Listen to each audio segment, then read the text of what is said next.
Diqqat, tezkor yangilik. O'zbekiston faxri Eldor Shomurodov haqida ajoyib yangilik e'lon qilindi.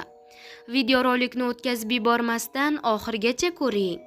Assalomu alaykum, hurmatli tomoshabin, kanalimizga xush kelibsiz.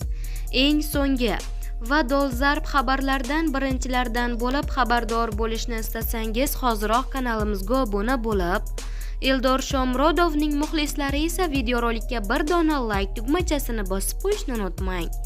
Like bosganlardan Alloh rozi bo'lsin. Diqqat qiling, O'zbekiston futbolining Yevropadagi bosh elchisi, O'zbekiston milliy terma jamoasi sardori va mamlakat futboli tarixidagi eng yorqin yulduzlardan biri Eldor Shomurodov bugungi kunda nafaqat o'z vatanida, balki butun Osiyo va Yevropada tanilgan hujumchilardan biridir. O'zining mehnatsevarligi, maydondagi intizomi va kamtarligi bilan millionlab muxlislar qalbidan joy olgan Shomurodov Yevropaning top ligalarida ham muvaffaqiyat qozona olishni isbotlab bergan tirik namunadir.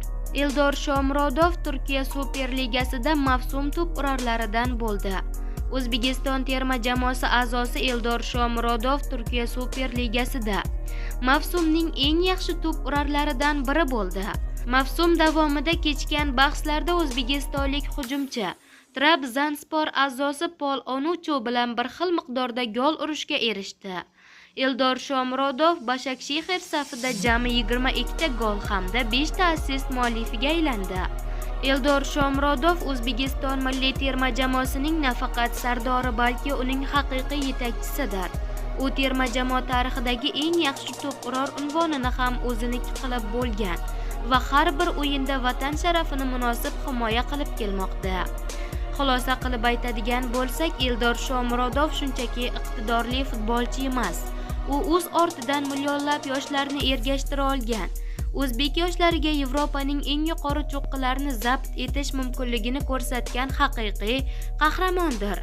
Uning Yevropadagi har bir goli va har bir g'alabasi O'zbekiston faxridir, deyiladi ma'lumotda. Hurmatli tomoshabin, videorolikka like bosib, omad deya kommentariyada o'z izohlaringizni yozib qoldirishingizni so'raymiz.